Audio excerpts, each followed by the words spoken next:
All right, good afternoon, everyone. Thank you for joining. We've had a good couple of sessions today, and now we've got a couple more this afternoon, and then a full lineup the rest of the week. This one is titled Closed for COVID, Not with OER. Lori, Debbie, take it away. Thank you.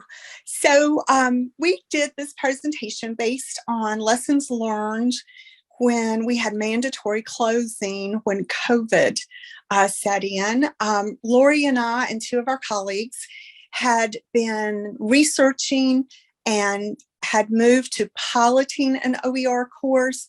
And so that's what we're going to share with you today. So how did OER make our transition easier? It was definitely a shock when all of a sudden we had to switch our seated classes to all online.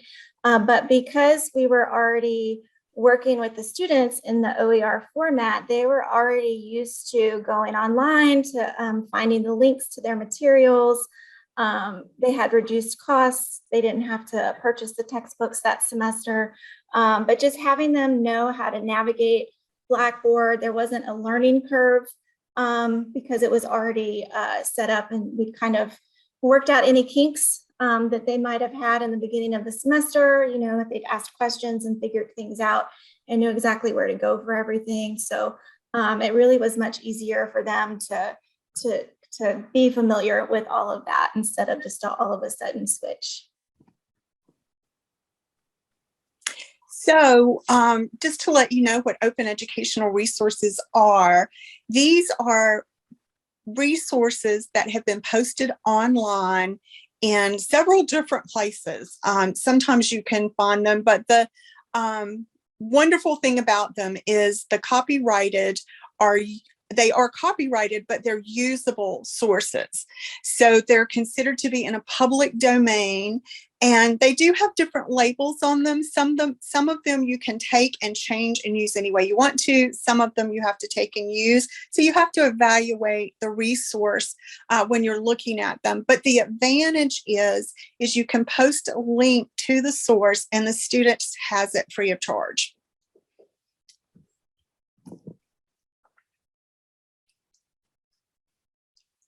So why did we choose OER? The information you can update, so you can cover, the latest events. I'm going to do one of my final exam prompts on the whole COVID experience, and I'm using some of the most recent articles that have come out about how it's affecting students. You can tailor your course-specific materials. So if you like a unit in one OER material, you can pull that into one module and then maybe a different one into another. So you're not stuck with one textbook where you have to go through the chapters. There's lots of variety and resources that you can pull in. If you use all OER, the cost is free. If you choose to use some of the e-texts that are available or some of the supplemental materials, usually the cost is much less if it's not attached to a textbook. I feel like that having OER makes a more equitable classroom, because from day one, everyone in the class has access to everything within the classroom. A few of the data that we found in our research found that OER does make a difference in student success rates because they have access to all of the materials. In English in particular, if students don't have the book to read the articles, then they're not writing the papers on the prompts. And that is a typical email that we get from a good number of students on first papers, which was one of the reasons that really prompted me to try to make some changes.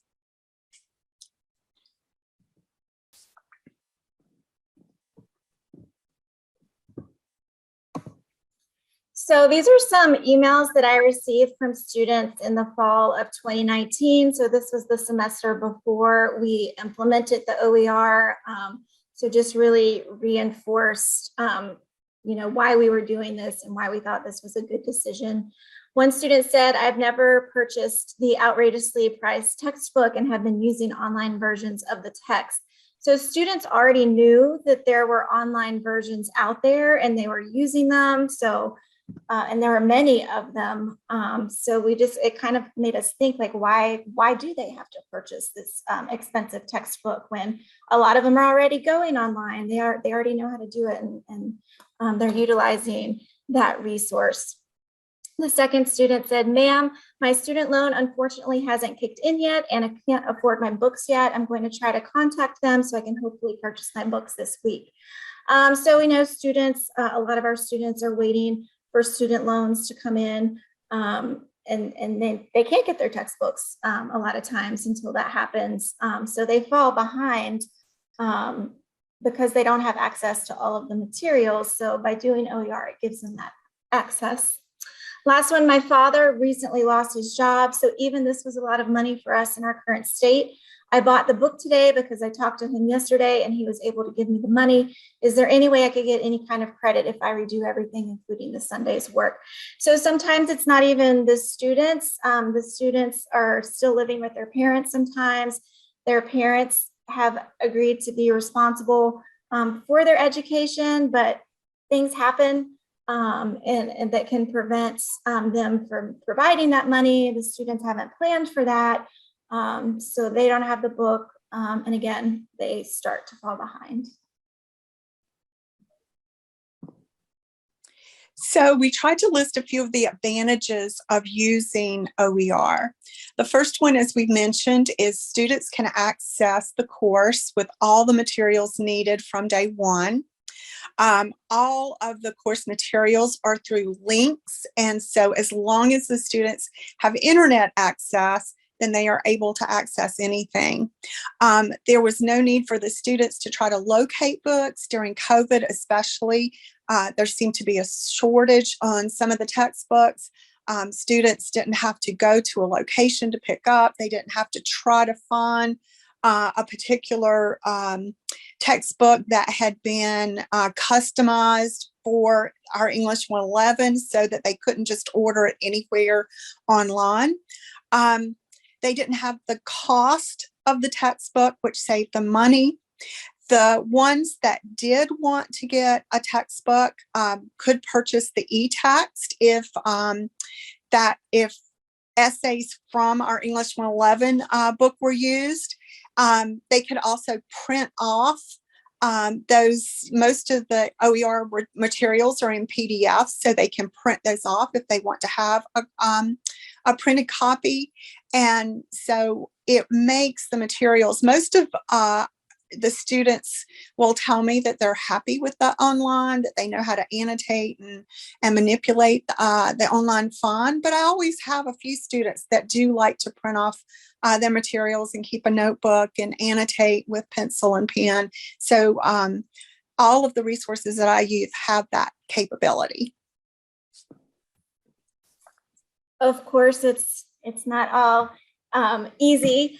There are some disadvantages, and we didn't want to discount that. We wanted to share with you what some of those are that we've encountered that people worry about when we bring up OER. And then we'll offer you some solutions to each of these. So some things that you might have to deal with, most likely we'll have to deal with broken links, technology issues, faculty administrator resistance, lack of uniform content, difficulty in finding OER. OER doesn't always have all those bells and whistles that the packages that we get from the publishers do. Copyright confusion, and then students wanting print copies compiled in a textbook.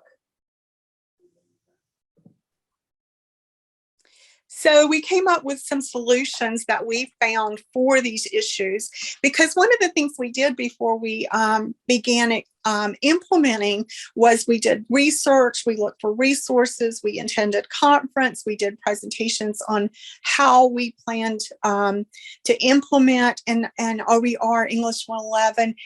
Plus we looked at a lot of other community colleges, especially in North Carolina, to see how they were implementing OER. So some of these solutions are our ideas, some of these we did get from our colleagues across the state. So what we found is with broken links, the easiest way in dealing with that is to have multiple resources on the same topic, so that if a link is broken, it can be replaced quickly without affecting the assignment, as long as you have multiple ones on that same topic. To address the faculty and administration resistance, it has been a huge transformation in the English department over the last year, or since we started this process almost 4 or 5 years ago, and to the point where English 111 now is being promoted to go to OER. So sometimes it takes some collaboration and showing some of the advantages, both cost-wise, equity-wise, to other faculty and administrators to kind of sell them on the point. The lack of uniform content sometimes can be a struggle, because you don't have a textbook. There's not going to be a guide necessarily with a chapter, although you can find those. But if you're looking for particular content and, no textbook really has what you want, like in the English department, we need skills practice, and we need how to present different types of modes of writing. And so we can find that in different textbooks. So it does take some time and energy to build lessons based on those course objectives, not necessarily a text chapter. So you have to look through sometimes quite a few of the OER resources to find what you're looking for. So the difficulty finding OER, I think over time, because it is becoming more popular, more people are adopting it, there's just more and more resources out there. So I think it's gotten easier, and it will continue to get easier. So this is just one resource. If you haven't taken a look at it, it might be a good place for you to start to see what's out there, to see if this is something that you might want to do. And just collaborating is really the key. Talking to other people in your department, or other people from other departments who are using OER, and asking them what they're using, where are they going. So I do think it's getting easier through sites like this one. The coordinated text, the PowerPoints, the quizzes, the ready-made assignments. As Debbie said earlier, it does take time to develop these things, but once you put that time in once, it's there, and you can continue to use it and of course tweak it. But once you set it up initially, everything's going to meet exactly what you want to do in your course. So you can be assured it's going to be meeting all of your objectives. It makes it very easy to scaffold things. So it is a little bit of time up front, but I think the benefits of it outweigh that time that you put in, and especially if you're collaborating and getting help to work your way through it.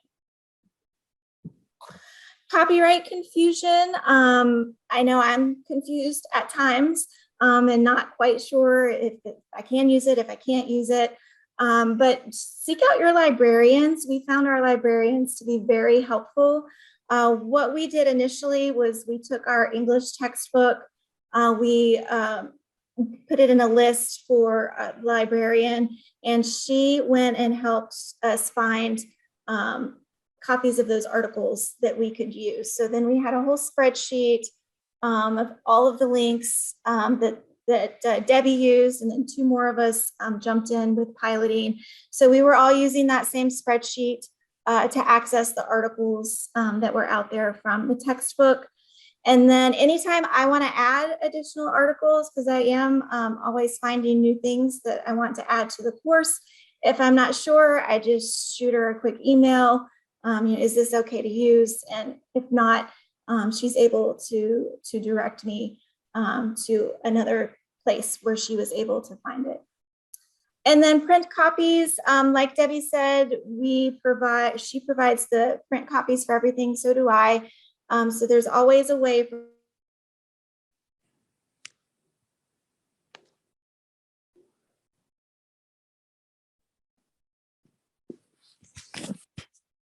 them in that way, they can still print them and still have those copies. So again, you have to get those and put them in your course and provide those to the students to make it great for them.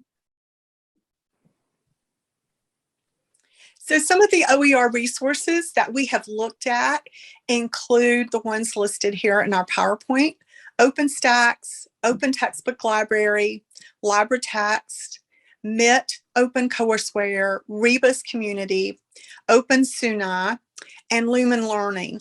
I've had the best luck with Lumen Learning. It's one of the ones that I go to.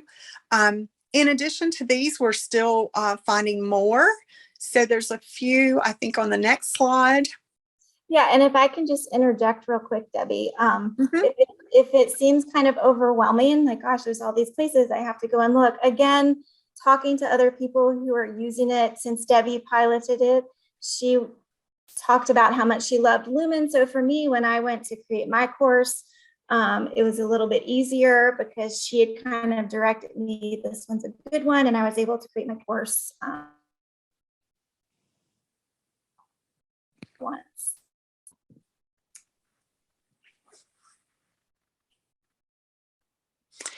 So more sources that we've included are sources related that are peer reviewed. You see here, the Merlot is a very popular one, OER Commons, and TED Talks. And there's another one that another English faculty is using this semester called Common Lit. And I've looked at it and already found some articles that I am going to incorporate into my class for fall, because they'll add a little bit more diversity to the readings that my students are doing. So a lot of times you can find articles on themes. That's what I'm doing in my course right now. I have articles based on a political theme, an article based on a healthcare theme, an article based on zombies, and several others. And then the students choose an area that they are most interested in and read those articles and then develop a paper based on that. So that gives the students options when you provide a variety of articles there.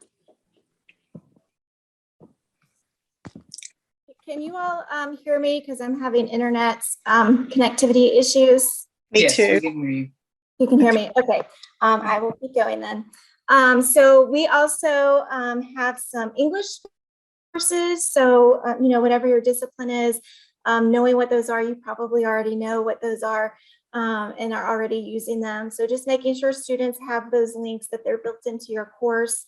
If there's writing in your course, we really like the online writing labs for the OWL at Purdue, the UNC Writing Center.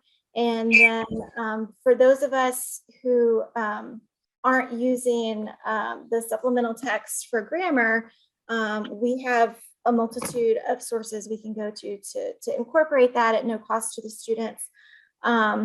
And that's kind of an option. I'm still using that textbook, so I'm not 100% OER. Debbie is 100% OER, and she's got all of these other sources built into her course. So you just have to see what's there and decide what's going to work best for you. I'm just going to comment that in addition to using the OER textbooks, I'm sorry, Lori, but I have lost the PowerPoint. So you're going to have to, I apologize. You're going to have to kind of prompt me here. Okay, thank you. We're good collaborators. But the one thing I was going to say is when I was designing my course, in addition to the OER resources, I started looking for other free online resources too. And I read a textbook about helping the lowest. Do you remember the textbook we read, Lori, through I'm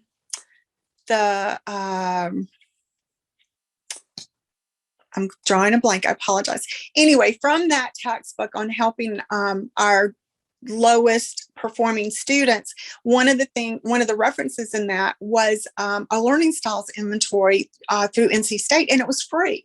And although it's a little dated, it's very appropriate with the learning style information that the students also get in the academic preparation courses. And so I'm having my students take that. So in addition to learning to summarize and respond academically to a source, they're also learning about their own learning styles and how they can respond to those.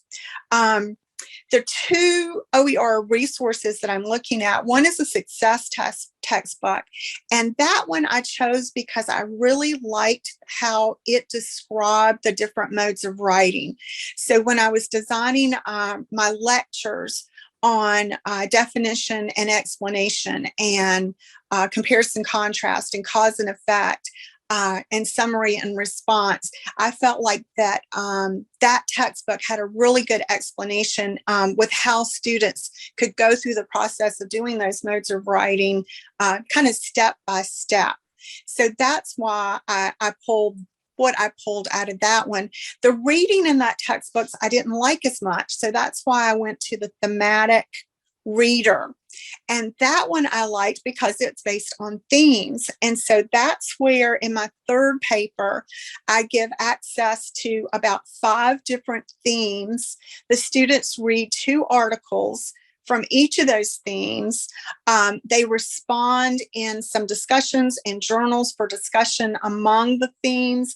And then they do a comparison contrast paper on one theme of the 2. And I get some really interesting papers. My favorite is the zombies because I'm a Walking Dead fan. And a lot of the students can relate to that, although the articles aren't Walking Dead. They're talking about more metaphorical Walking Dead in our society, but also healthcare, politics.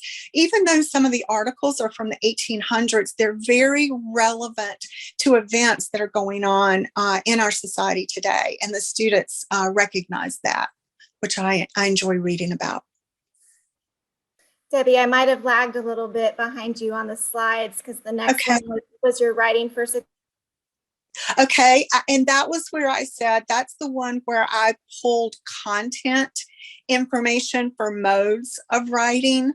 Our faculty has also written some introductory material for our current readers. So I pulled some of that with permission from each of those authors, and then pulled some step-by-step directions for different modes of writing from that one. And I think the next slide shows the thematic articles. It does, yes. Okay. I'm sorry I talked a little fast. Oh, no, that's okay. Hey, Lori, we've actually lost your screen, so I'm not sure if you want to share your slides again. Okay.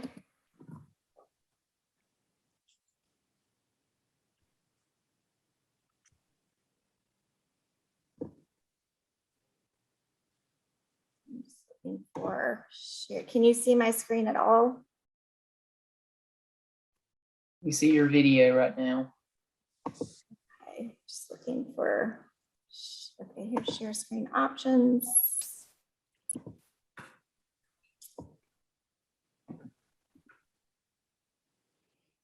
I'm not sure I can get back to it. It's okay. I just know you were talking about it, so I just want to bring it to your attention. Okay.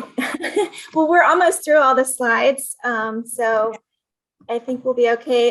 The next one is just sharing with you what my online resources are. So like I said, because Debbie piloted it first, I was able to talk to her, and I use those same 2 text online sources that she's using. So I pulled from Writing for Success, and I created PDFs of the chapters that I wanted my students to read, and put links to those so that they can just go straight to the chapter for whatever unit we're in, and then just direct links to those thematic readings.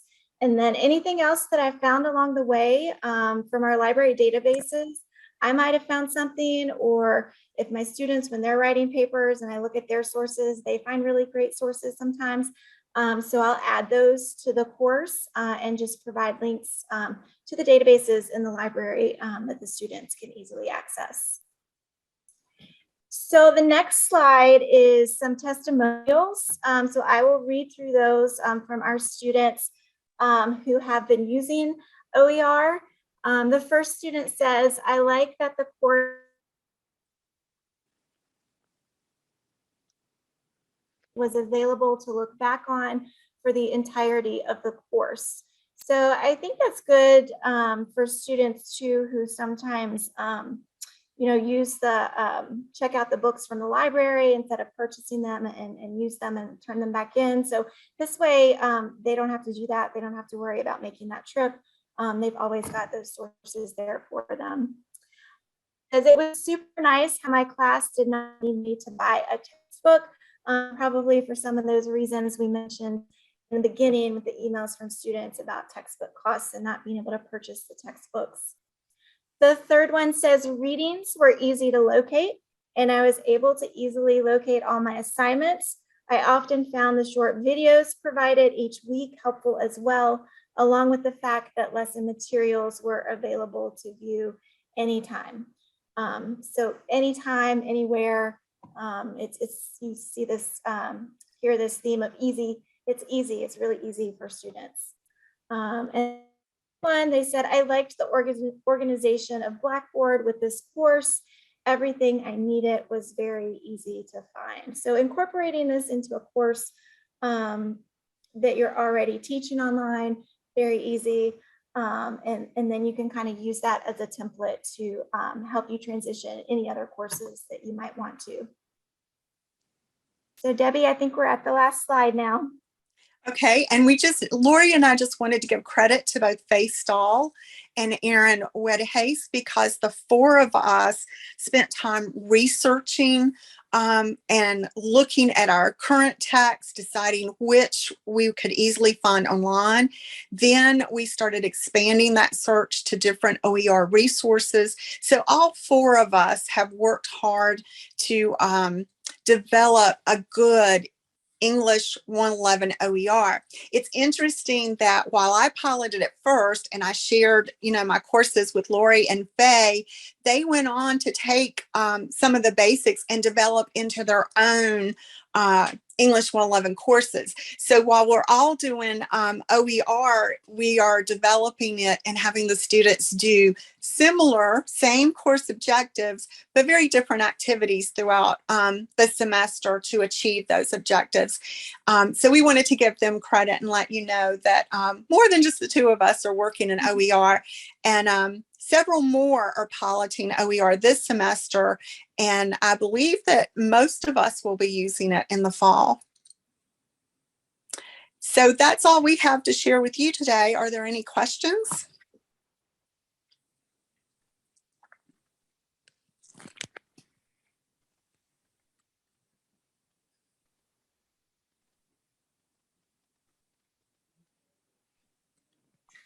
Not seeing anything in the chat, but everyone has access to turn their microphone on if they prefer to ask that way.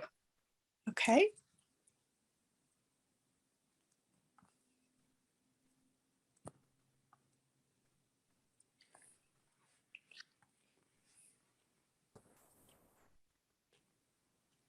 Hi, Debbie and Lori. This is Patrick Tribble. Great job. I wanted to ask, collaboration seems to be a theme everybody's talking about for developing OER, and I know you touched on that. Do you have any suggestions for people about collaboration, or what the best process is to identify others and maybe move forward with that?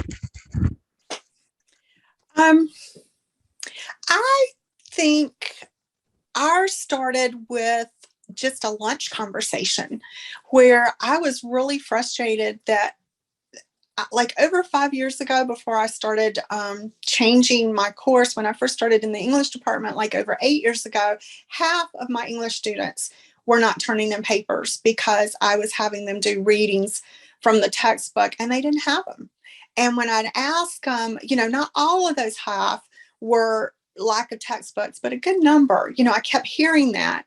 And what kind of drove me to exploring more online options were my students asking, well, can I pull this up on my electronic device, whether their phone or their, can I pull this article up because it's available online? And so my students actually made me aware that a majority of the readings in our English 111 reader were online. I think when we looked up the 38 articles, 20 nine, I want to say, were free online. So it really made me question making my students buy those resources when I could very easily, we don't read all 38 articles, so I could very easily design my course towards the ones that they could, that they had available to free. So that's kind of where I started, very quietly, not encouraging my students not to buy the textbook, but I began letting them know, this article is free online, this article is free online. And slowly but surely, more of my students were moving that direction. And then after we researched it and benchmarked it and then piloted it, now I advertise and let the students know that every link is online. The collaboration, though, I just think you need to find a like-minded person. It makes all the difference in the world, working together and sharing. And just, I'm sure the four of us, if anybody's interested, we're happy. Just send us an email and we're happy to answer your questions or share what we found. It certainly makes the process much easier when it's a group effort. Yeah, I think bringing it up in conversation, if you don't know of anyone who's already interested, just asking if anyone's interested, have they thought about it? I would think probably your department heads.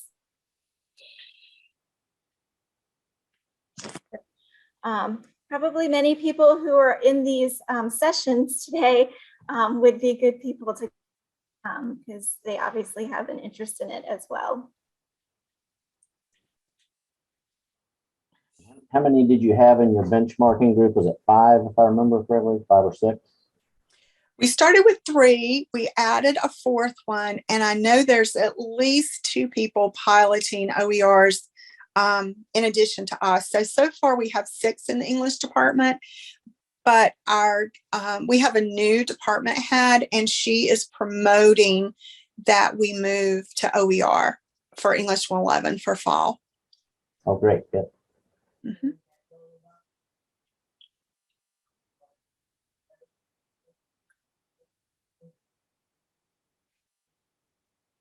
Any other questions? Not a question, but I'll just read the chat. There's a comment from Liz Simpson with the system office, just kind of letting everyone know that there is a system-wide OER community of practice that meets monthly. And she also shared her email. So if anyone is interested in doing more collaboration, see what else is out there, please feel free to connect with Liz. And she's also presenting later in the week. I've attended those sessions and they're very informative. And that is an excellent community of online OER instructors. I just wanted to mention the librarians also. I know you've reached out to our librarians here, and I don't know if a lot of people think about that, which you would think they would, but from talking with faculty, that's not something on their radar. But is there anything you can elaborate on the library and the resources they helped you with, or what they helped you with during your process? Well, when we started the process, like we said, we had things that we wanted to use. So I've added things to the course.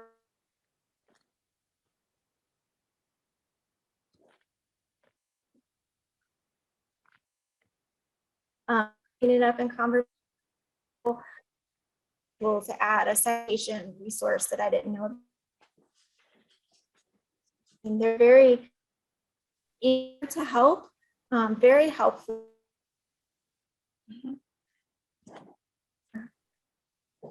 When we first began, I simply approached the head librarian and just said, is there a librarian who could check these for us? And immediately I got a response. She went through the links that I'd had. She showed me the ones that I didn't have to worry about copyright. So of course they were the ones that I incorporated into my course initially. Now, just like Lori, anytime I have a question, I have that resource.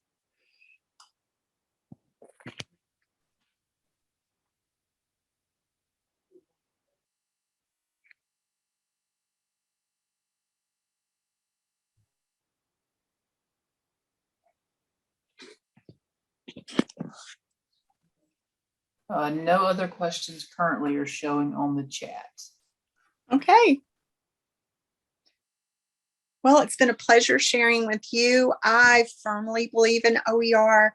I just feel like the testimonials that I get from my students and the thank yous that I get from my students at the end of the semester, it's always on my course evaluation, in addition to personal emails at the end of the semester. And I just feel like equity is a word that we're going to hear more and more. And I think OER is a prominent way to make our courses equitable to all students.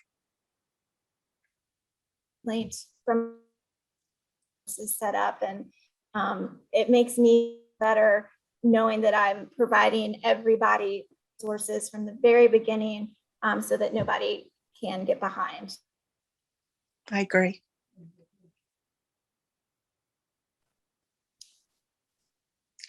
Absolutely. Well, I appreciate Lori and Debbie, you taking the time out to share your experience and your findings today. And I appreciate everyone joining in. Unless there are any other questions, I'll say I hope that you can attend our next session today, which is the state of OER at Wake Tech. Patrick Tribble will just kind of give an update on where Wake Tech is with OER, kind of what we've experienced, and kind of sharing that across the community college system. And after today, we still have 4 more days full of sessions. So I hope everyone will continue to join in this week and find all about OER and what we can do to benefit and support students. So thank you all. Thank you. Debbie, thank you, Lori. Thank you. Have a good afternoon.